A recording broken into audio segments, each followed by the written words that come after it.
Welcome to Living the Dream, sponsored by Jackrabbit Dance, the podcast that brings together studio owners, dance educators, and leaders in the industry. Hosted by Rhee and Laura Giacomelli, each episode is packed with real talk, inspiration, and a passion for the dance life. We're so glad you're here.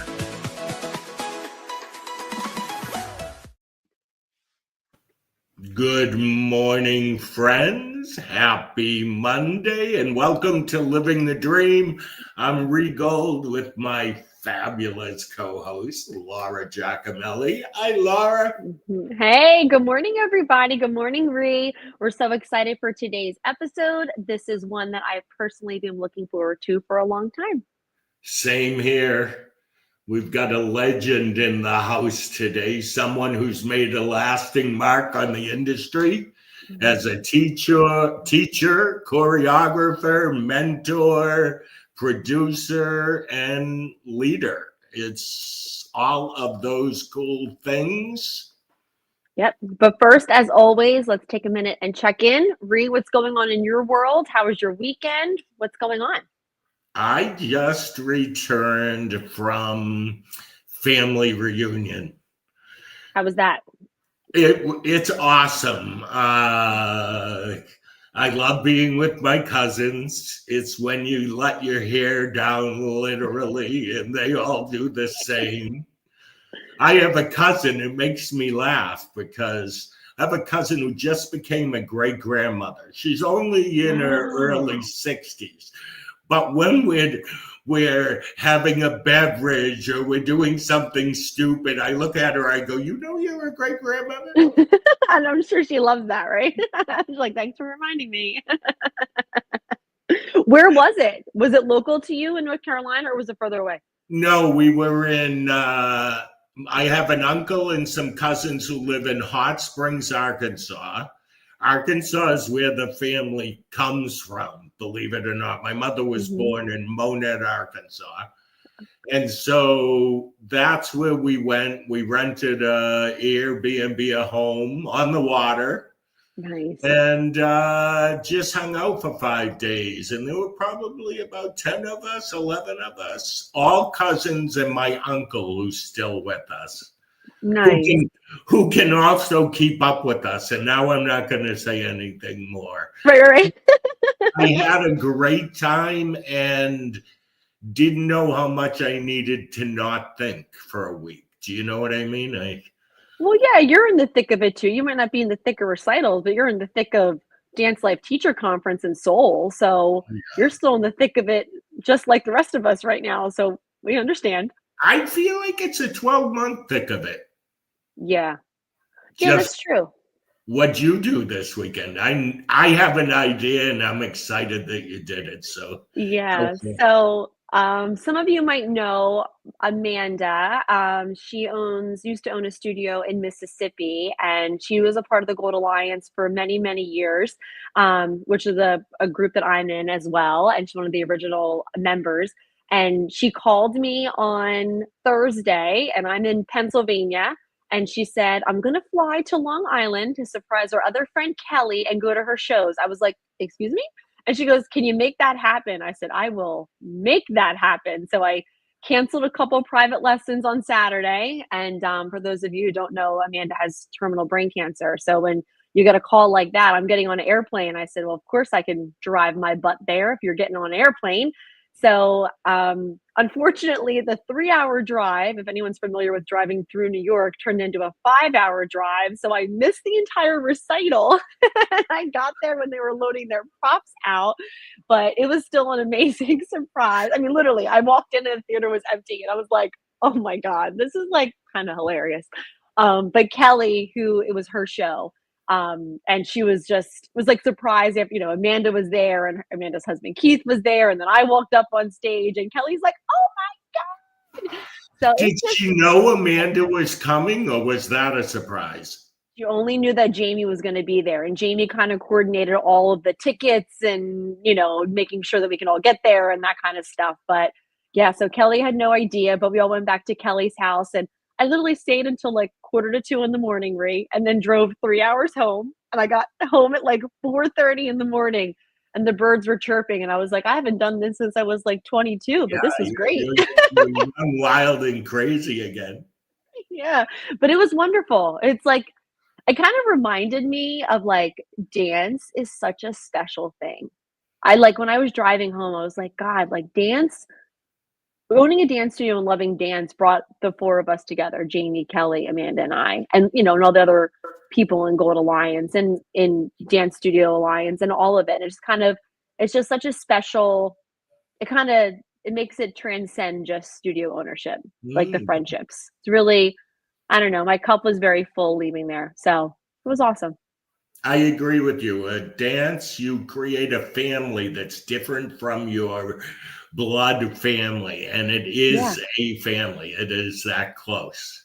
Yeah, yeah, and it's amazing because this is such a special industry, which we're gonna talk about a lot today, I know, but it's such a different industry than other small business and entrepreneurship things. So I feel like unless you're in it and living the day to day, you don't really get it.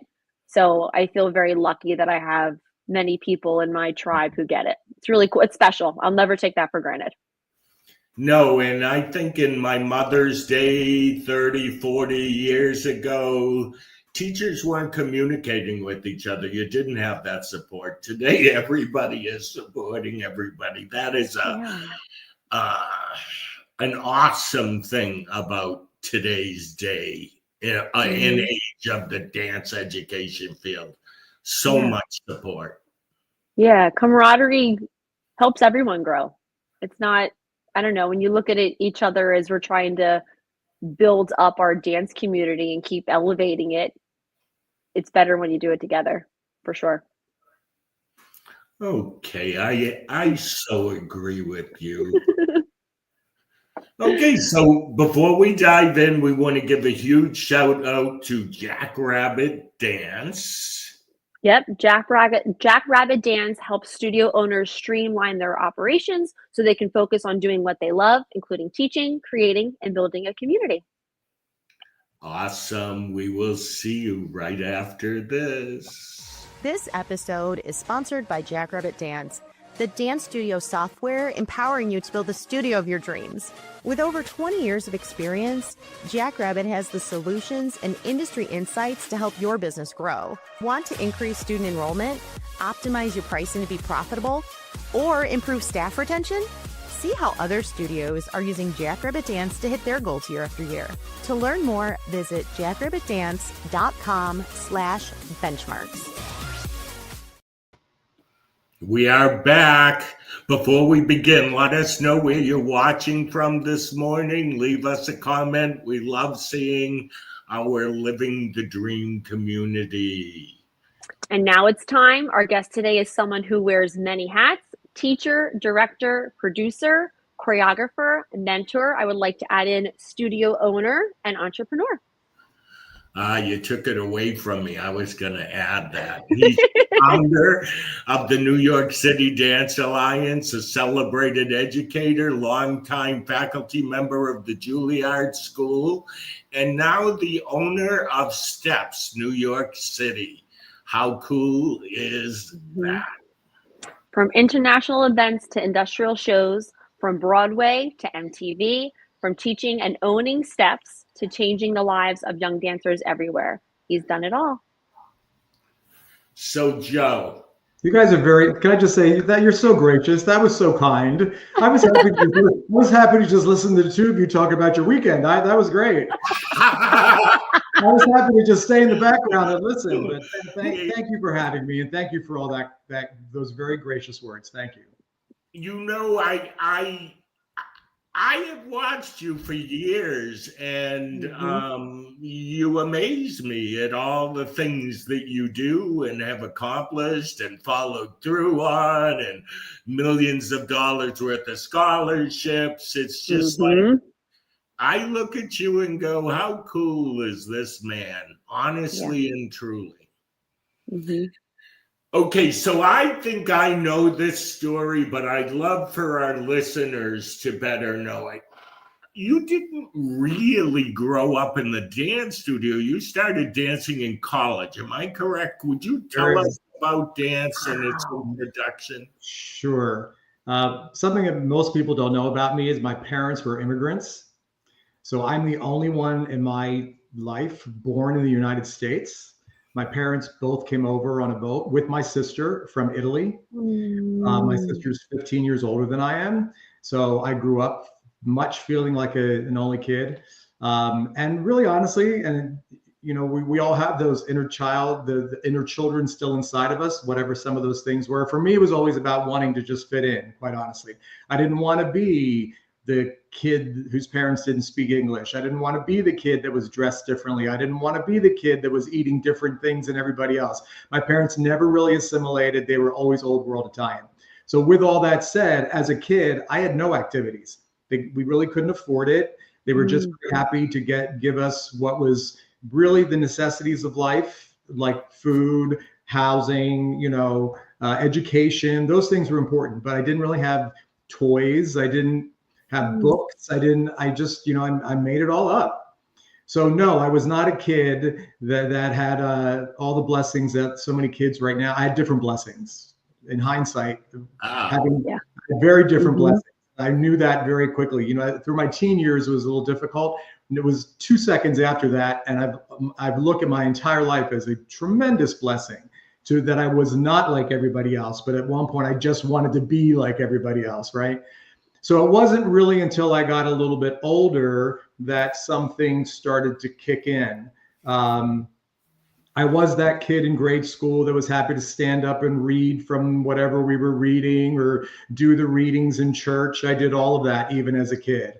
I remember doing little school play sort of things in grade school, but those were all things that happened during school hours. I just was never given the opportunity to do anything extracurricular. We just didn't have the bandwidth to make it happen, whether it was financial or even just manpower. My parents, between them, at some point when I was young, they were working 4 and 5 jobs just to make it all happen. So, right. I mean, how blessed am I to have them as my parents? And they've given me so many gifts, from work ethic to values to, I could go on and on.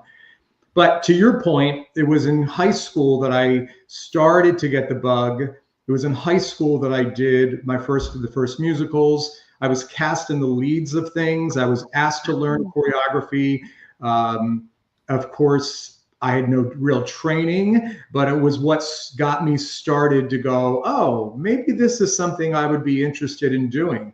And my senior year in high school, I did a local production of Godspell, where I had the opportunity to play Jesus. And somebody saw I could see you in the part. Okay.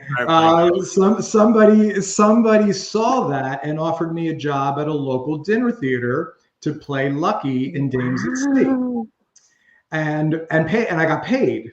So I had my first paying job as a high school senior. I think it might have been the summer that I graduated, and still had no real training. I had taken some local voice lessons from somebody at school because I was doing the leads in high school. So there was some singing training going on, but I had never taken a dance class, and I was learning choreography. Wow. And Lucky at Dames at Sea is the tapper, which is even funnier. So I was doing basic tap steps with zero training, which today would never happen. It was a different time, and I was a guy. And that's the only reason I got away with it. It's the truth. Wow. So yes, and then by the time I went to college, so I went to a prep school for high school. I was a very academic kid. I loved it, but by the time I got to that age, something really shifted. The creative arts part of it, and to me, it's all still critical thinking and creative thinking, but it shifted. Yeah. And so I knew that I was going to go in a different direction. And I ended up going into a theater program, and it was the theater program where I started taking my first movement classes. They were not dance classes, they were movement classes, but it's the first time I heard the word plie. It was the first time I heard, any structure of a dance class was in college. Wow. I've always thought that story was really fantastic. And what it does show, because I've seen it happen other times, if you want to dance and you were growing up and discouraged or couldn't afford it, don't give up. Because I know this guy who came to Rennie and I had a studio in the city of Boston, and this guy who worked in a parking lot across the street came and took every tap class at the studio from beginner to advanced. He'd stay in the back. And later on, he was in Tap Dance Kid on Broadway. It's like, wow. And he may have been 24-ish when he walked in, but he always wanted to dance and nobody would let him dance. So he finally did it. He used to wear his tap shoes over his shoulder. I love that story. Well, I can kind of see now why, knowing your story growing up, why I would assume you're so giving with scholarships for NYCDA. I'm sure, and I don't want to speak for you, but I'm sure that coming from humble beginnings and not having the opportunity to have dance in your life when you were younger, I'm sure that probably feeds into why NYCDA is so giving and for me, I think almost over the top with what you give back to the dance community. And it's a beautiful thing to watch. I would love to know what was the original spark or vision behind founding New York City Dance Alliance, NYCDA. The truth is the kids themselves. And Rhee can speak to this because we were doing this around the same time. I was very fortunate as a teacher at Steps. And this is, we know, it was before the internet, before YouTube, before any of that. If you wanted to find somebody, you had to go and you had to show up. So if you wanted to find a teacher or you wanted to find a guest or whatnot, you needed to show up. So the truth is, not to go into the whole story, Shirley Larkin of the Larkin Dance Center is really who set me up. She did. And it's because Michelle Larkin used to come to New York City every summer and take class. And she came and took my class at Steps. I didn't know who she was. I knew nothing about the Larkins. I didn't know anything about the convention world. I didn't know any of that even existed. I was doing my thing at Steps, and at that point, Steps was the platform that offered me all this opportunity. Because I taught at Steps, I was teaching in Japan and teaching in Italy and, being asked to teach around the world. Because I was a teacher at Steps, that's how they found me and asked me to teach at Juilliard. And I ended up on the faculty at Juilliard for 27 years. I mean, I say this all very humbly because it just happened. It really is. I can't even. But can I interrupt you? I don't think that just happened. I think that happened because of what your classes were, because I'm sure not everyone on faculty is being flown to Japan and being asked to go teach at Juilliard. So I know you're being humble, that comes from your years of teaching and your years of experience and what you give in your classroom. That's your passion. Taking. I have a quick question that isn't anywhere here. How many years between going to college, let's say, and graduating, before you were teaching at Steps? A few. There were a handful of years there because I was taking class at Steps. That's how that happened.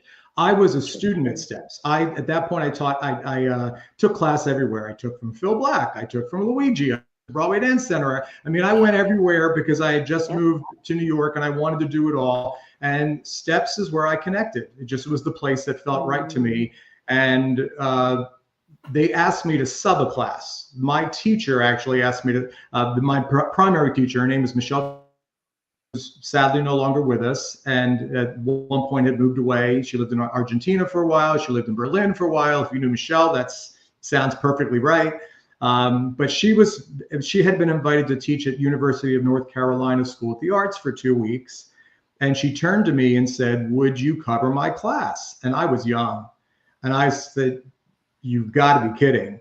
But I did it. And Steps immediately offered me a job. And I think it was the timing, if I had to be honest. There were no young teachers at that time. I was one of the first. I mean, when you look back at the Jazz Dance World Congress, God bless Gus Giordano, it was and Frank and Charles Kelly and you name all of these, true legends and me. this little kid who was like the new kid. I was the new kid. I was the first new kid. And I took that, I was very humble about that, and I took it very seriously, which means I drove myself to be the best I could possibly be. So to answer the first question, though, why NYCDA? Because I was very fortunate. Shirley Larkin got me started. All of a sudden, I was getting calls from other organizations. We joke about Dance Teachers Club of Boston. I miss going to the Lantana, Dance Masters of America, Dance Educators, the Hochters, the Stones. I mean, it could go on and on. I taught for all of them at some point. And meeting some special people along the way made me personally feel like, and again, because I was coming from already in a professional situation, I was teaching professionally. I had a theatrical production company. I was putting events on stage. I was working off Broadway. I was seeing this talent that I honestly felt was not being fully supported or nurtured. I still feel that. I think it's one thing to give someone an incredible an incredible experience for the 2 or 3 days you're together, but then what? And so I can give you I'll give you 4 examples because Rhee knows all of these people. One of my first eye openers was a woman named Jessica Lang. Do you remember Jessica? Yeah. From Pennsylvania. She was Barbara Piotrowski's student. Do you remember her? Barbara Piotrowski. Yep. I mean, you're a character. That's all I'm going to say. I loved her. But here was this girl that I met at DEA, and literally by the end of class, I put my arm around her and went to her mom and said, "What are you doing with this girl? She's really special." And next thing you knew, her mom was driving her to steps and taking class a couple days a week and taking a nap while parked in the car to make sure that But one thing led to, I suggested she audition at Juilliard. She thought no way. She was going to go to Point Park because that's where her sister went, which is a great school. She ended up at Juilliard, and she now does choreography for every major ballet company around the world. She's one example. Christopher Gattelli, who last night was nominated for 2 Tony Awards. 2. I met him, and you know him well because he was a Mr. Dance. I met him as a kid. I gave him his first scholarship at Steps on Broadway to continue to class at Steps, and he's still in my life, And so when you go to these events, I remember teaching a junior class at DMA Nationals. God bless Bob Mann. DMA Nationals. I know I'm throwing out all these names. That's because I have so much respect for all of those that came before me, because I would not be here if it wasn't for all of these people that paved this way. I didn't know anything about this, but a 12-year-old junior class at DMA, Michelle Wiles, Rasta Thomas. Come on. So for me, as an already established New York teacher, I saw a hole. I saw a missing piece, and that missing piece was great, but why are we not invested in these kids beyond Sunday afternoon at 3:00? And that to me is what has always been the driving force behind NYCDA, and has always been the reason why I'm in that industry. I didn't need to start a dance convention. I wasn't interested in being in the competition dance world. And with all due respect to anyone who does that, when people look and say, "Oh, you run one of those dance competitions," really honestly, I get somewhat insulted. I go, wait, you don't know what I do. You don't know exactly what it is I do. I came into this with a very different vision of what this is supposed to be, and I'm kind of proud to say, honestly, I've never veered from that. My vision and my desire for what I want for a young dancer has only gotten stronger as much as I've watched our industry continue to change. Much for the better, but my vision for what those events are to be has only gotten stronger, and it's not for everybody, and I'm okay with that. I know what I want. Bingo. I want to ask you this: what's the most exciting shift you've seen in dance education in the last decade or so? That's easy for me. I think dancers are more versatile and more open-minded to all styles of dance than they were 10 years ago. And I'm going to preface that with this: I don't know what goes on everywhere, because I don't try and keep up with the convention industry per se, but I do know what I feel. And from what comes to us, and I know that 10 years ago, I think there was more of a second guessing that you had to do a certain style of dance or a certain genre of dance or things, or have to have certain elements in what you present, because that was going to help you be more successful. And I'm sure there's still some of that, but we see none of that anymore. I mean, that to me, that has changed drastically. And we've been preaching versatility from day one because we're coming from a professional standpoint. So the days of dancers declaring, I'm going to be a lyrical dancer, I'm going to be a Broadway dancer, I'm going to be a jazz dancer, I'm going to be a contemporary dancer, I'm going to be a tap dancer. No, you want to be a working dancer. And to be a working dancer, you better fill your bag of all skills. That's right. Because that's what the dance world now requires. And so to answer your question, I think dancers are more open-minded to all styles. I think they are more versatile in actually executing all styles. It doesn't mean they don't have their favorites. It doesn't mean they don't have those things that feed their soul. They understand why, and they enjoy it. Where I think they used to sometimes be resistant to some things that didn't feel like, well, this is not what I do. I find them to be much more open-minded. And that's exciting to me because it means that they're going to go on and have, the dance world wants to embrace all of these kids. Yeah. Do you see them hanging on to tap as well? Oh, 100%. You don't think so? I wonder sometimes, because I'm dating myself, but you're from this era too. Don't tell anyone. I look at the model growing up that you took other things, but there was a ballet, tap, jazz, bass. Yes. And now I think that there are kids in studios where you can sign up for jazz, hip hop, contemporary, and the tap might not be the bass that it was at one time. Do you get that? I do. And when you say it that way, I agree. But I think kids do understand the want and need to do it all. I don't think it's packaged the same way. I don't think it's packaged the same way at a dance studio, the way it was, the way you're referring to it. But I do think it's still a requirement in many ways. And for us, our tap, I mean, for NYCDA, I think the tap is equally as supported as anything else. This is the part of the industry, again, going back to 10 years ago, that makes me crazy when people do think, oh, there's only one genre, that's what always wins. Well, I have 3 decades of experience that I could show you. Well, there's the tap number that won the national award, and there's the lyrical number that won the national award, and there's the hip hop number that won the national award. And so I just think people are, they rather than second guessing what you think is supposed to happen, why don't you you focus on your strengths and put that on stage? Right. Okay, here's a great compliment to you, Joe. Are you reading this? I have not seen it. No. Oh, I see it now. From Jamie Harris. Thanks, Jamie. Yeah. Thank you, Jamie. New York City Dance Alliance is not your typical dance competition.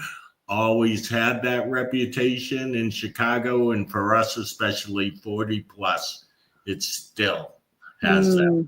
Wait, who's 40 plus here? I take it, because maybe it's our age or your age. I threw myself in there. Thank you, Jamie. No. Now, Joe, you spoke a lot about investing in the children. When you are looking at mentoring young dancers, what are you looking for? And what is that spark when discovering new talent? What catches your eye when you're in the room? I don't necessarily think it comes from me. I think it comes from them. I don't think I'm personally seeking something like that. I think you just look at someone, and sometimes, and again, this is where I speak to parents every weekend. So a lot of what I'm talking about are things that I share with parents every single weekend. And I will say this, I preface every one of my weekend meetings with parents that I don't pretend to have all the answers. I don't take myself so seriously. I'm not I don't think I'm some sort of dance know-it-all, but we're working with kids. That's the bottom line. The bottom line is you're working with a young person, and we have the opportunity to have a positive impact on a young person. I don't care what we're teaching. That's the first priority, right? That you have a young person in front of you that you now have the opportunity to help shape them in some small way. And so when you look at it, a dancer, it's not necessarily the most talented dancer by skill set that necessarily is the person that I find interesting. Of course, we want to see that. Of course, there's so much of that to choose from, but it becomes the one that you see is truly focused, is really listening on every word, really paying attention, really taking the note, really taking direction, really wanting to hear what you want from them and turn around and give it to you. Because that's what they're going, that's the person that's going to get the job, not necessarily the best dancer in the room. Yeah, sometimes I feel like that consistency will outwork talent. Talent will only get you so far. 100%. Mm-hmm. I'm going to ask you something a little bit different. And with so many things going on, how do you approach staying inspired and avoiding burnout? Or do you have burnout, you just take it somewhere else and hide it? I don't think I have burnout. I really don't. I mean, I am a workaholic. I think that is one of the things that I received from my parents. I like to think of it more as a healthy work ethic, not necessarily being a workaholic. I'm blessed because I get to do what I love. So I don't feel like it's work. I am driven to do it. I feel almost an obligation to do it because it's not putting myself first, it's putting them first. You know, we have something that we do, we've always done at NYCDA, and I brought it to Steps when I took over Steps as well. When we find ourselves in some sort of a conundrum about, you know, I don't know, a rule or something that we're trying to make a decision about, when at some point we stop and go, wait, how does it impact the kids? That's first and foremost. How does it impact the dancers themselves? And now we do it at Steps. So when we're trying to juggle about whatever that might be, we'll say, wait, how does this impact the dancers? So when you're thinking of it that way, you don't really get burnout. That's not to say that I wouldn't like an extra day of the week where I don't have to share it with anybody else, or a few hours where I'm not, you know, I don't look at my phone really past 6 o'clock at night. I don't, because I start at 6 in the morning. So I'm not one of those people that at 8 o'clock is checking, you know, reading my texts. Or if you text me at 8 o'clock at night, you're probably not going to get an answer till the next day. That's just who and that's also my personal time. That becomes that's how I find my life balance. Yeah, those are your boundaries. I think that's great. I think do work having 7 boundaries. days a week because I travel so much. So I do work 7 days a week, but come sitting down to dinner, I'm there with my husband, and that's it. Unless the house is on fire, we're not budging. You know, we're not. I don't go to bed with my phone. I don't have my parents with me anymore. So I used to keep my phone with me. So you know, I don't put the phone is not by my bedside. No. Okay. Love that. Yes, for all the dance people who are watching and will be listening to this, do you know that Joe Lanteri just gave you the definition of boundaries? Mm-hmm. And as a workaholic, I will say that I'm a workaholic. But but within that, you're right. You have to find some boundaries. Yeah. And I feel like in the dance field, you know these people as well as I do, Joe. If a mom texts a dance teacher at 10 o'clock at night, she may not sleep that night because she's stressed. And there comes a time where you say, no, I'm with my family. And like you said, you're not going to get a response tonight. Yeah, it's important. I know Laura has a final question here before we do something kind of cool. But I thought I was going to ask you something. It went out of my mind when I said that. So do this final question, Laura, and then I'll come back. You got it. So this one's for like studio owners or dance teachers that are watching. What advice would you give them about building a meaningful legacy? Good question. There are a couple of things I've always said to dance teachers. One, think about where you want to be in 5 years and start to make some of that happen today. If you were going to see that change, you have to focus on your youngest dancers. So honestly, if I were a studio owner, I'd be bringing my 7 to 10-year-olds or my 7 to 12-year-olds. Those would be the first people I would bring to convention, because they're much more fearless than a 14-year-old that has all that teenage angst going on. A 12-year-old or a 10-year-old just wants to get in the room and get the music playing and go. And if we know what we're doing, we, meaning the educators, know what we're doing, we know how to wrangle that, we know how to harness that and build on that for years and years to come. And now you're building a legacy at your studio. To me, legacy is knowing what you want and sticking to your guns. Yes, adjusting the plan as you go, so your plan evolves, but the goals don't evolve. And you do have to put the goals first. Not, with all due respect, not the parents' wishes, not all the extra stuff. You have to be willing to stick to your guns and have some integrity for what you want your studio to represent. And then explain that it does take communication. Explain to them why you're making those choices. Because I really feel that if any educated people were put in a room, and people like to give parents a bad rap, and I spend a lot of time with parents and I enjoy it, I just think you have to explain to them, this is why we're doing this. And when you explain to them, I honestly believe these choices are what's best for your kids. What parent would argue with that? And if they did, then maybe they don't belong at your studio, and you have to be okay with that. Right. And I think everything that you're saying, I think, is so, as a studio owner for 14 years, is so on par. And I've also learned too that communication is so key. And when they come and ask you a question, this is maybe even taking a step further. It's not an attack on you. It's not an attack on your rules. A lot of these parents just maybe have never been in the dance world. They don't know that they have to meet there 2 hours before a competition. Why? You go to the soccer field 5 minutes beforehand. Why do we have to be there 2 hours before the competition? Like, and I think younger studio owners, or younger Laura, I'll speak for myself, I didn't get that. And then when I finally matured and took a step back, it's like a lot of these parents don't know the dance world. And it is our responsibility as studio owners to help educate them, to then make sure their dancers can thrive and build that trust. It is a trusting relationship. It has to go both ways. They have to understand that you do have their children's best interest at heart, and you do want to see them shine and grow. But that trust has to be there, and that communication is so key.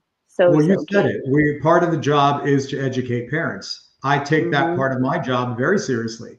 We collectively have to educate parents as well. Plus, I think in life, and I think this gets forgotten sometime, we all have to earn respect from our fellow humans. And I think allowing them to ask those questions and you bring up a really good point, not to feel attacked by the question, but to just honestly feel, let me explain to you why we're doing this. It's part of an education. It's part of a process. Yeah. Yeah, I'm in 100% agreement that if you decided to become a dance educator or a studio owner, big part of your responsibility is to educate the parents. They understand. They will not have issues if you walk out and you say, this is the reason that we have a dress rehearsal. Right. Like, once you've told them, you can never make that assumption, which is really what you said, Laura. But I feel like there's a lot of people who have a vision for what they want their school to be, but haven't actually done the work to create something that will make it. Do you get that, Joe? Yes. Like that They could create a great piece of choreography, but can't communicate what their mission goals are, or feel intimidated to speak up. Mm-hmm. Yeah, I think it's wearing all the different hats. I always, there's some days where my choreographer hat is really on my head, and then there's other days where my business owner hat is on my head for most of that day because that's what has to get done. And I think feeling equally proud and strong wearing all of those hats is a part of being a studio owner, knowing when you have to put on certain hats and wear that well and play that part. Because I feel like a lot of us get into this industry because we love dance, right?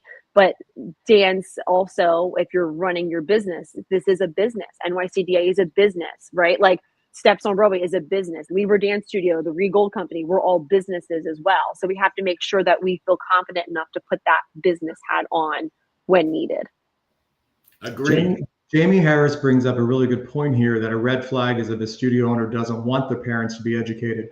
That becomes part of the challenge because, first of all, communication builds loyalty. So when you talk about all that's going on in their industry, and again, Rhee, we've been doing this for a minute, so we've seen it all. I've seen it all. I mean, I've seen every situation. Parents are, with all due respect, their only concern is singular. It is really only about their kid. You can't fault them for that.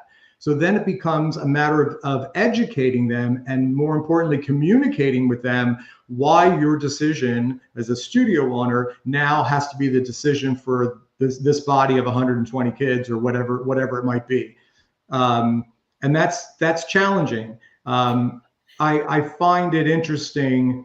I have lots of really good dance teacher friends that don't come to any of my events, and they blame it on the parents. And I don't know what the truth is. They're the first to say, "Oh, no, we can't come because my parents will only go where they know they're going to win."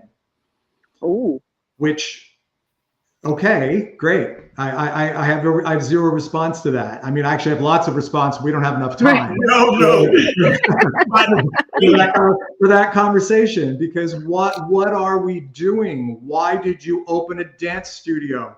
Why do you want to be in the life of these young people? That's what you have to ask yourself, and then build from there. Whoa! Yes, one day let's have that talk. But listen. Mm-hmm. And I may get that's cocktail talk, not coffee talk. Yeah, right. That's a Thursday night conversation. We're gonna have these nighttime podcasts, so we'll bring you on for that. But wait, you have to, Joe. I look at it this way. Might get into a little trouble for saying it, but it's pretty much a truth. There are events that are made for those people. Yeah, I agree. Are you kidding? Listen. I was on one of your panels at the Phoenician and one of your events, and I don't mean to be disparaging. Anything I ever talk about, I'm never meaning to be disparaging. No, I got it. Or judgmental, because I think there's a place for everybody in the world, everybody, and then you have to define what is it you really want, And I know what I want. I said it. I'm very clear what I want, and I know we're not going to be for everybody, and I don't measure my success by how many people we do a room. That's not what it's about for me. Our success is our alumni. And I give all credit to the local dance teacher, because the local dance teacher at the end of the day is the one that's in the trenches every single day making this happen. And then they look for, let's call it consulting from outside industry professionals that keep their eyes open to what else is happening and how they can continue to elevate that level. So that's what I feel our responsibility is. I'm not taking credit for the kids. The teachers are doing the job. We just are, and I use the word blessed all the time. I feel very blessed to be part of that journey. But it becomes challenging. There is a place for everybody. I say that all the time. Oh, I was at one of your events, sitting on the I know what table. And I'm not to be disparaging, but I remember very clearly, and I don't even remember who, and I'm grateful that I don't remember who. Somebody made a comment to a room full of teachers and very proudly told the entire room, like it was a marketing thing, at our event, every mini gets a platinum. Oh. And I sat and honestly kind of cringed. and ended up having private conversations with studio owners about that moment at your event, because not everybody in the room thought that was necessarily a good it thing. created quite a controversy. So are you telling me need you to know that's the last time I sat down with all of the directors, because are you telling me that every 9-year-old needs to hear that they're virtually perfect and have nothing to learn? I just, Right. There are places where this has all gone that don't make me comfortable. I'm sometimes, as you said, I don't want to sound like I'm making a judgment or being disparaging to anybody, because I'm genuinely not. It's just not the lane that I choose to go in, and there are some people that are going to find that but here's the thing. Here's the point that I make every weekend. Why not do both?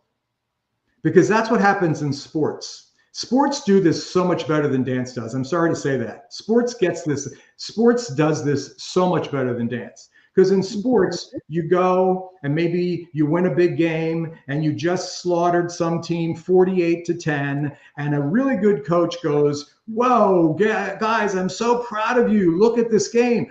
Don't let it go to your head, because this week we played this team. Next week we're playing the highest ranked team in our division, right? So you're keeping things in perspective.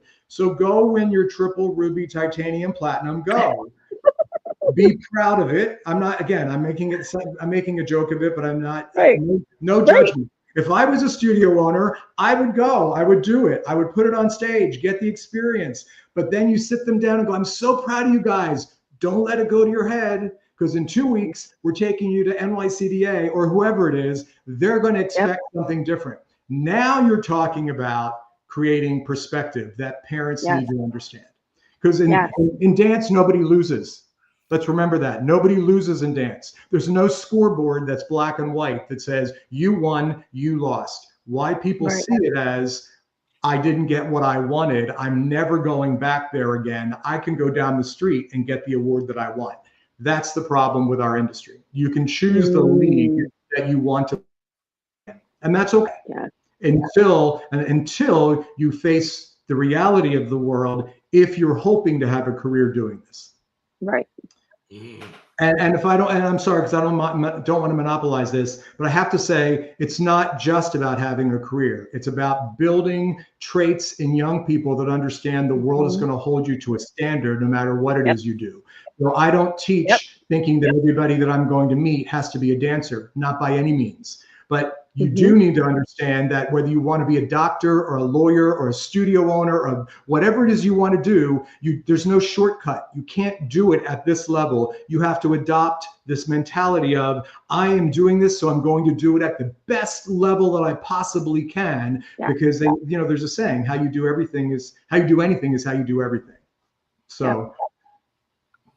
Yeah, I agree. It's so much more than dance.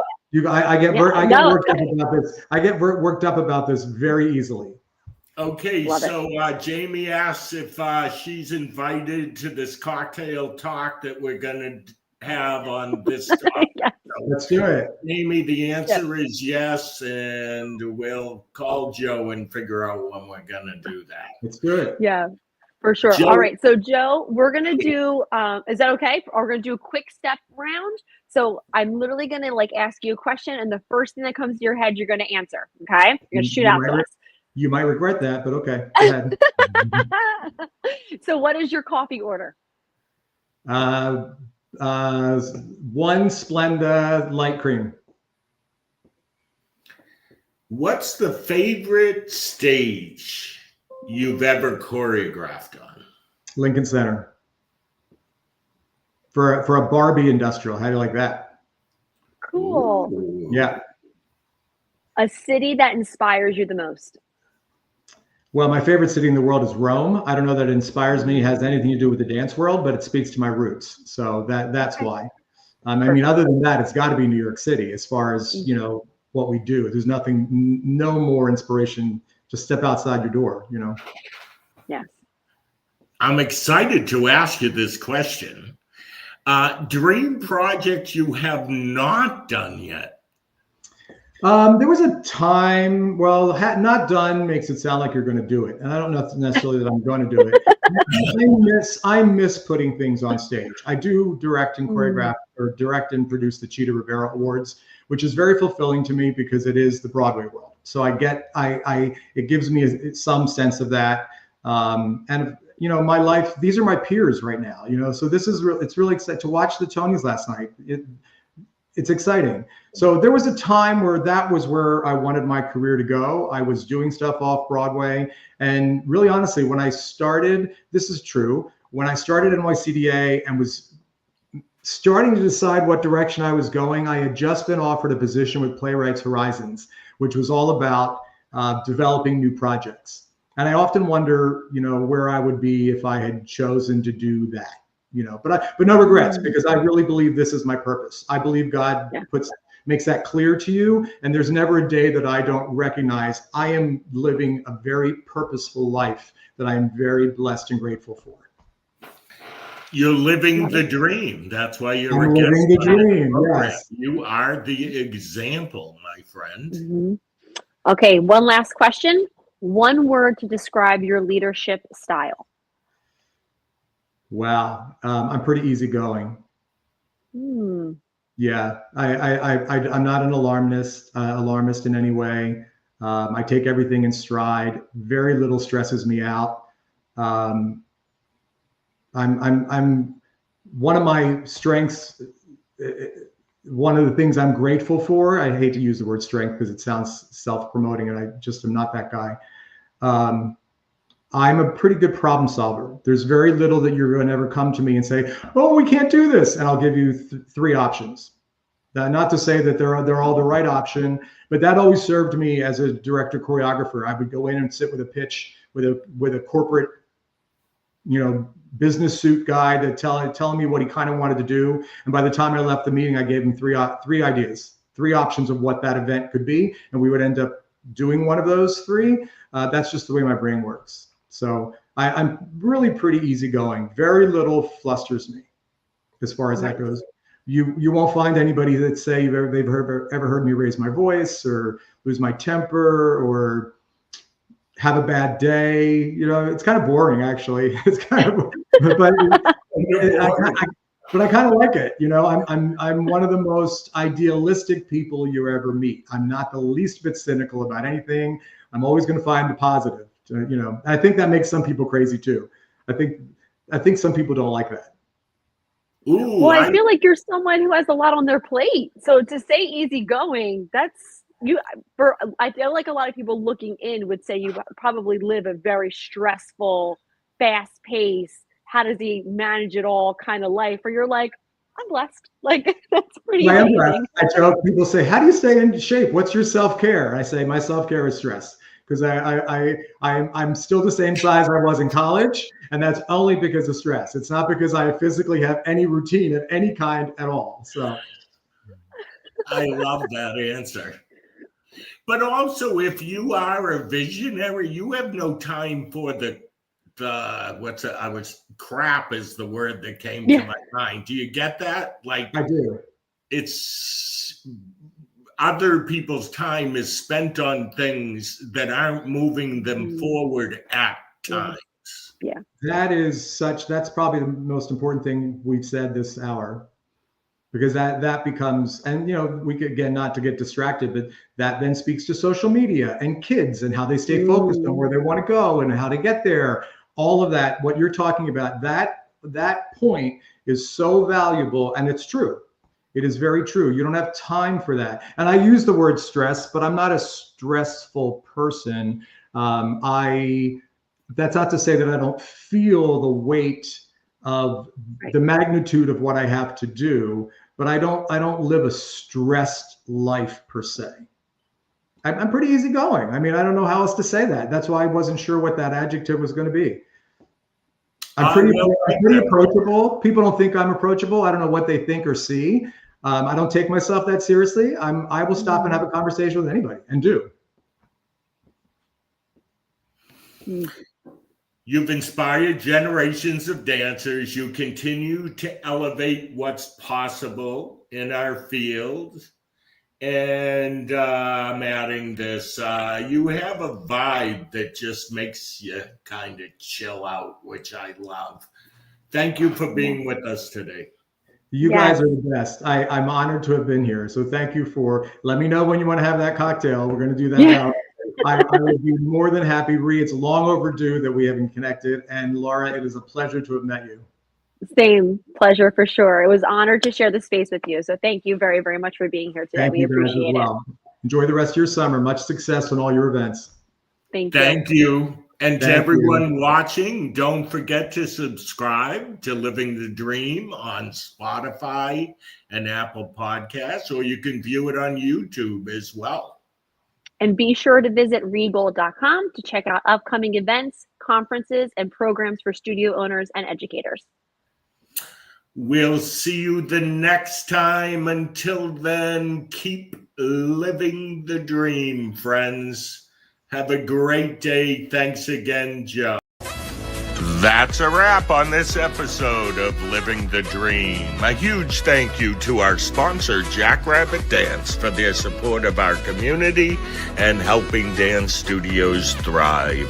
If you loved today's conversation, be sure to subscribe, leave a review, and share with your dance friends. Until next time, keep dreaming, keep dancing, and keep making a difference.